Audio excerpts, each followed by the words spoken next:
Dan the Artman's Book Reviews, Episode 85, Purple Hibiscus, by Chimamanda Ngozi Adichie.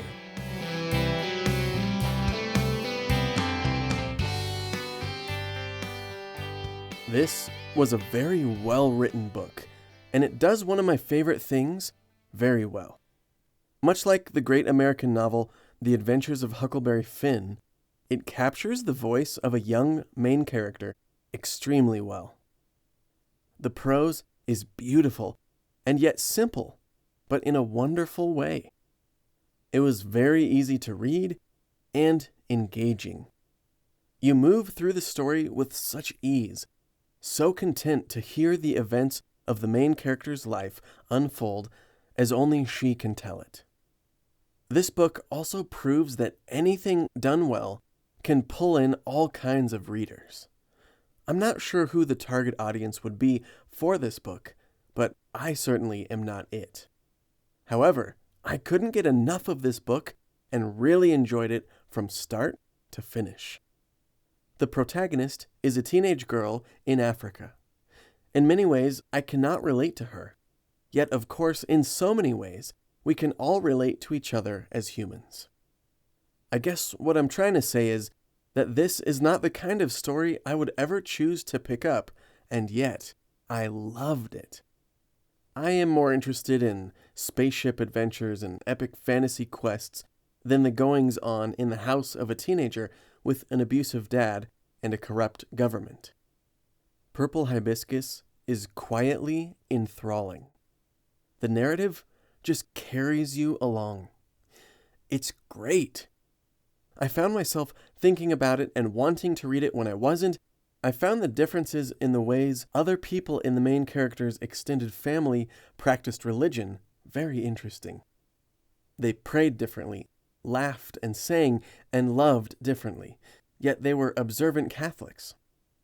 It was a stark contrast, and seeing the main character react to and process that made for some great reading. The parts where she, no spoilers, had trouble fitting in with others who were from such a strict and conservative home was well done and made the story richer. I almost felt worse for her when she was experiencing a bit of freedom than when she was following her schedule under the tight grip of her father because she had desires to be like her peers but was unable to because of being so used to living with extreme conservatism and control. Personally, this was interesting to me, as I am a conservative Christian, but I believe the Bible leads to a personal relationship with God through Jesus, not legalistic religion full of man-made rules. I despised the father character in this novel for his double-minded ways of being abusive and at the same time generous and religious.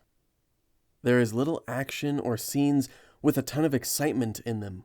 Though without spoilers, I will say there were very intense scenes of physical violence. And yet, the story was very compelling to me. The author has a great gift for storytelling and pulling the reader in a natural and masterful way. I was quite impressed that this was her first novel, and I've heard her other ones are great, so I look forward to reading those as well.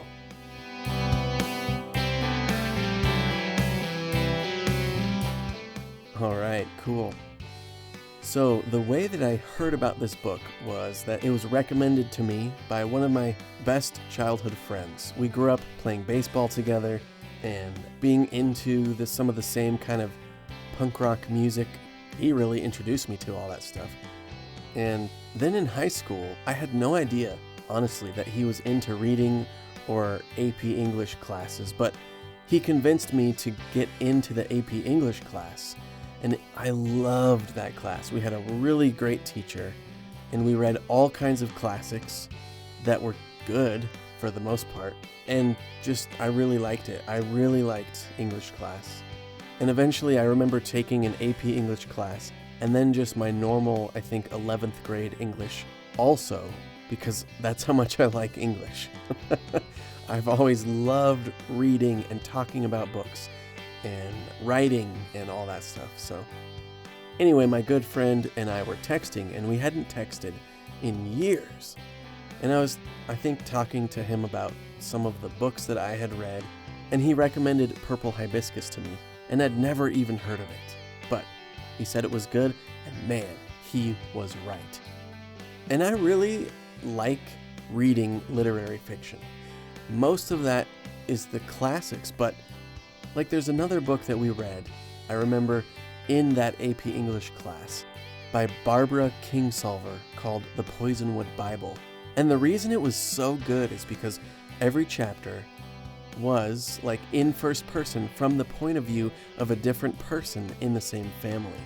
And like within a few words or at least sentences after you had read the book for a little while, you could just totally tell which character was writing that chapter, which was so cool for one author to do with a bunch of fictional characters. And so, while I probably like reading more contemporary sci-fi adventures and fantasy novels because they have action and adventure and the story moves, I also found I really also like cozy reads, which doesn't have a bunch of action. But anyway, I tend not to read as much literary fiction for that reason, that the story is kind of just like a afterthought, or, you know, it's just a lot more of it is an internal thing than external things with adventure and action and all that stuff. But I honestly enjoyed this novel just as much as any sci-fi or fantasy adventure story, which is so cool because the main character is nothing like the chosen one or, you know, whatever you would find in genre fiction, but the writing was so excellent and you really get to dive deep into the mind of this main character and her world, which is probably so different than most people who will read the book. But just like I was talking about in the last episode, the Keeper of the Lost Cities, a middle grade urban fantasy novel, made me think about what was happening in the book when I wasn't reading it, and just was so easy to read, and it just pulled you through the story. This is that same thing. And I really do think it is a really cool thing when you read something where if someone were to tell you what the book was about, you would say, that book is not for me. I don't read books like that. But then a trusted friend recommends it to you, and you find yourself absorbed with the book. It's so cool. That's why we just can't discount certain kinds of stories or genres just because we may have read something in that genre that we didn't like. Anything that is done well will pull in all sorts of people.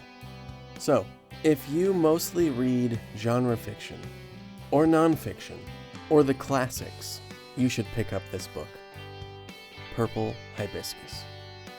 If you're a writer, there's a lot to appreciate about the prose and how excellent her writing is. And like I'm sure you've heard many people say, it's so good for us to read broadly. So take a step outside of your comfort zone, or I don't know, maybe you read tons of literary fiction. But either way, I would highly recommend this book for all sorts of readers. So give it a try. Thanks for stopping by, and until we meet again, happy reading. This podcast is brought to you by DanDanTheArtman.com, where you can find more book reviews, entries on Dan's writing journey, and links to purchase Dan's books, like Haunted House Flipper or The Case of the Missing Snowman. Music by Dan Absalonson.